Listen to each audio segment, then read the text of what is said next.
Give you guys the 2-minute mic check, make sure everything's still good. Mic check 1, 2, 3, 4. Sound good back there, Joe? Beautiful. Everybody's still good? Excellent. Yeah.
All right, good morning, everybody. Happy New Year. Steve Zreich, Superintendent of Schools, proud Superintendent of Schools in Salem, Massachusetts. We're really thrilled to have Governor Baker here.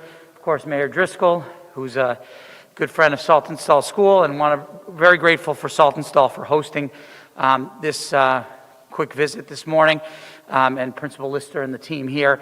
I just want to say before I introduce the mayor, we're thrilled to be back in school. First day back in the new year. While there's been some twists and turns leading up to the return to school, we feel very prepared. We're very appreciative to the state of Massachusetts.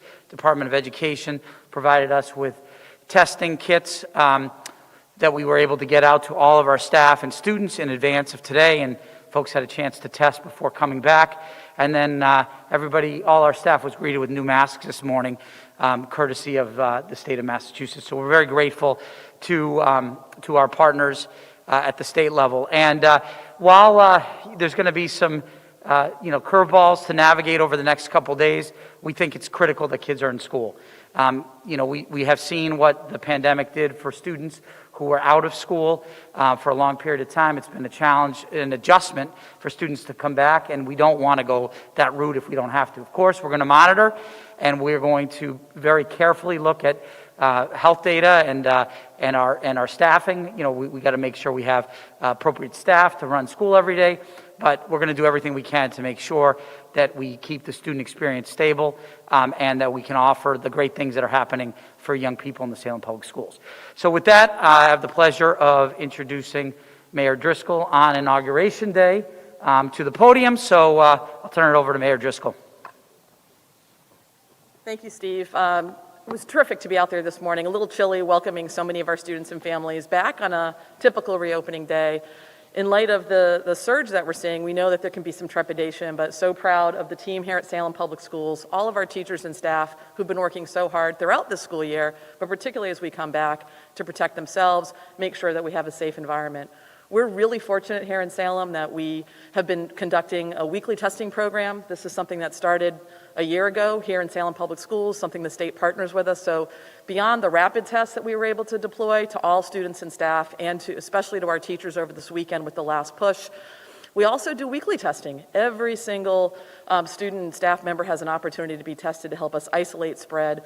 We know it's important that we take extra precautions from masking up, testing, ensuring as many of our students and staff are vaccinated and boosted. We'll be doing in-person vaccination clinics within our schools to try and pick up and catch any of the families or staff who haven't had a chance to be boosted or had vaccinated yet.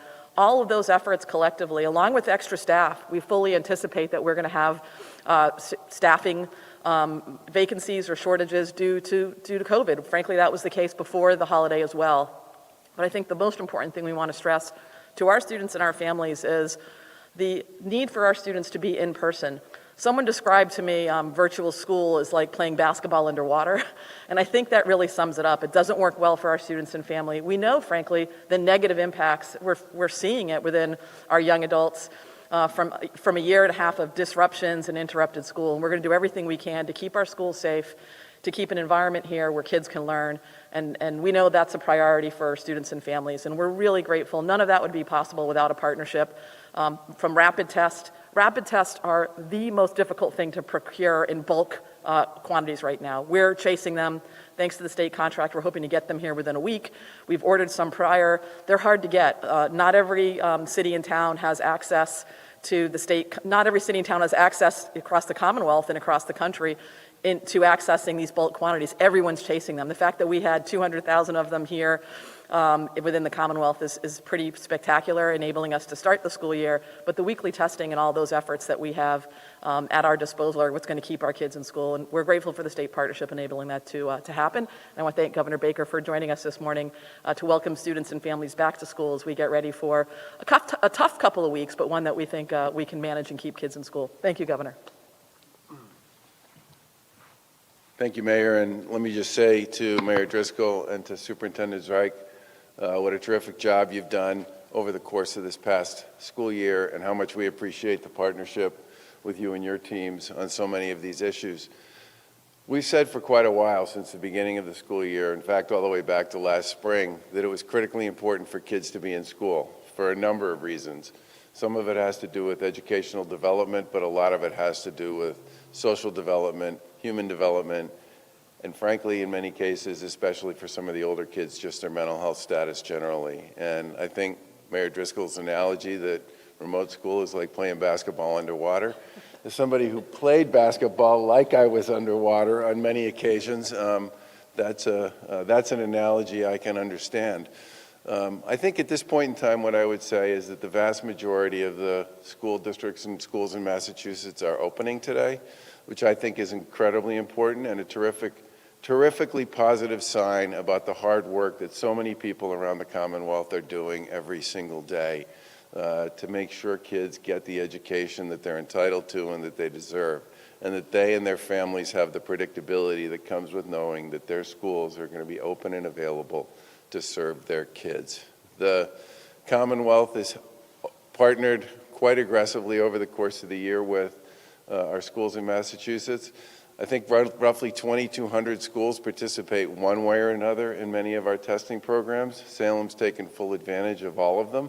That weekly testing program we've been running since the start of the year gives schools, families, and parents and students and teachers a pretty good understanding about what the positive test rate is like in their particular facility. In many cases, that number has really never gotten much above a point.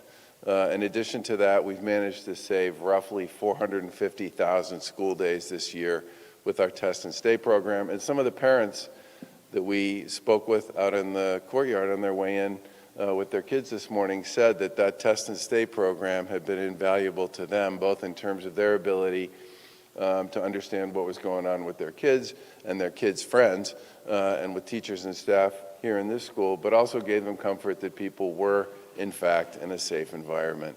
The final thing I'll say is that Salem is one of those communities that took full advantage of the first 2 million tests that we were able to make available to cities and towns and distributed them widely, in many cases, to families and to kids and to teachers, and took full advantage of the second round of tests.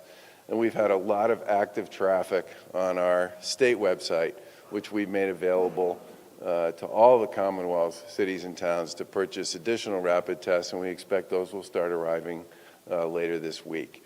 But I just want to say how much we appreciate the chance to be here today with the folks in Salem at the Saltonstall School, and we look forward to what will certainly be, I think for all of us, a challenging period of time, but one in which I do believe the people of Massachusetts will pull hard once again to make sure the kids are in school and have that in-school experience, which is so important to their development, both economically and socially. Any questions for any of us? Governor, the Washington State Superintendent this morning said there were 155 positive cases over the weekend with teachers and staff, and that was like 4 state-administered tests were given out. They're also worried about bus driver shortages this week.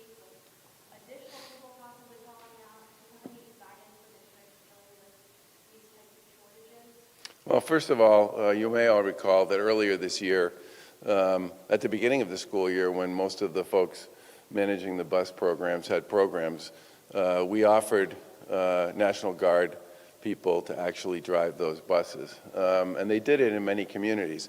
Boston, by the way, turned down the opportunity to participate with the National Guard on that program. I think in many ways we'll continue to do what we can to support communities under those circumstances where they have situations that arise. Everybody's going to have to adjust and plan based on the data as it becomes available. The most important thing about that particular circumstance is that people have some sense about what the state of play looks like. And that's one of the reasons why this testing program has been so important to us, because it does give people a sense on what the state of play is, and they can make adjustments accordingly.